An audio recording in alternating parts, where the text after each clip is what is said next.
வணக்கம் நண்பர்களே. Welcome to movie critic channel. நம்ம ஊர்ல சுறா அப்படின்னாலே கடல்ல தான் பார்த்திருப்போம். ஆனா ஜாலியா குளிக்க போன ஒரு ஃப்ரெஷ் வாட்டர்ல ஒரு சுறா மாட்டிக்கிட்டு அங்க வந்தவங்களை வெளியே போக விடாம வேட்டையாடனா எப்படி இருக்கும்?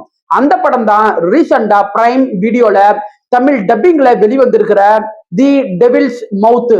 இந்த படம் ஒருத்தா ரிவ்யூக்குள்ள தெரிஞ்சுக்கலாம். கதை அப்படின்னு பார்த்தா ஒரு 5 நண்பர்கள் இருக்கிறாங்க. அவங்க தங்களோட படிப்பை முடிச்சிட்டாங்க.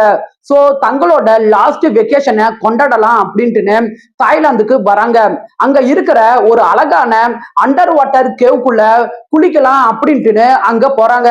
அங்க பார்த்தா ஒரு வாரத்துக்கு முன்னாடி ஏற்பட்ட ஒரு பெரிய புயல் காரணமா ஒரு ராட்சத சுறா ஒண்ணு அந்த கேவுக்குள்ள சிக்கிக்கிட்டு இருக்கு. அந்த சுறா வந்தவங்களை அடுத்தடுத்து வேட்டையாட ஆரம்பிக்குது. இதுக்கப்புறம் உயிர் பிழைக்க அங்க வந்தவங்க என்னென்ன பண்றாங்க, கடைசியா அந்த கேவுல இருந்து தப்பிச்சது யாரு அப்படின்னு சொல்றதுதான் படத்தோட மீதி கதையே. பாசிட்டிவ் அப்படின்னு பார்த்தா படத்துல அண்டர் வாட்டர் கேவ் செட்டிங் சூப்பராகவே இருக்கு. குறுகிய குகைகள், இருட்டான இடம், குறைவான ஆக்சிஜன், இதெல்லாம் அந்த சிச்சுவேஷனுக்குள்ள நம்மள நல்லாவே இழுத்துட்டு போகுது. படத்துல லீடா நடிச்ச கேத்தரின் நியூட்டன் மற்றும் லாரா காண்டர், இவங்க 2 பேருமே அந்த சர்வைவல் சிச்சுவேஷனுக்கு ஏத்த மாதிரி சூப்பராகவே நடிச்சிருக்கிறாங்க. பயம், பதற்றம், நம்பிக்கையை இழக்கிறது, இந்த உணர்வுகளை தங்களோட நடிப்பு மூலமா நல்லாவே காட்டியிருக்கிறாங்க. இந்த படம் 1 மணி நேரம் 45 நிமிஷம் ரன் ஆகக்கூடிய சின்ன படம். குயிக்கா உங்களால பார்த்து முடிக்க முடியும். பேர் மெக்கேரியோட பின்னணி இசை படத்தோட டென்ஷனை நல்லாவே தக்க வைக்குது. படத்துல நண்பர்களுக்கு இடையே வர கருத்து வேறுபாடு, ஒருத்தரை ஒருத்தர் நம்பாம போறது, இந்த விஷயங்கள் படத்தோட சுவாரஸ்யத்தை நல்லாவே அதிகப்படுத்துது.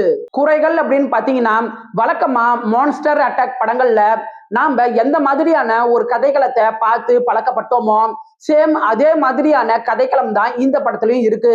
என்ன அட்மாஸ்பியர் மட்டும் இந்த படத்துல கொஞ்சம் டிஃப்ரெண்டா இருக்கும்.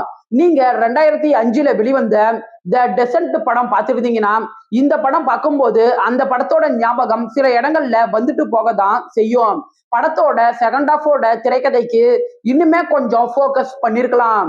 இவ்வளவு தூரம் நீங்க வந்துட்டீங்கன்னா என்னோட ரிவ்யூ உங்களுக்கு பயனுள்ளதா இருக்கு அப்படின்னு நான் நம்புறேன். சோ என்னோட மூவி கிரிட்டிக் சேனலுக்கு மறக்காம சப்ஸ்கிரைப் பண்ணி பெல் பட்டனை அமுக்க மறந்துடாதீங்க. ஓவராலா ஒரு டீசென்ட் வாட்ச் தான். 10க்கு 6.6 ரேட்டிங் கொடுக்கலாம். படத்துல லிப்லாக் முத்த காட்சிகளும் நீச்சல் உடையில வர மாதிரியான காட்சிகளும் இருக்கு. சோ ஃபேமிலியோட பாக்குறதுக்கு முன்னாடி யோசிச்சுக்கோங்க. இந்த படம் தமிழ் டப்பிங்லயே இருக்கு. நாம வேற ஒரு வீடியோல சந்திக்கலாம். அது வரைக்கும் நன்றி, வணக்கம்.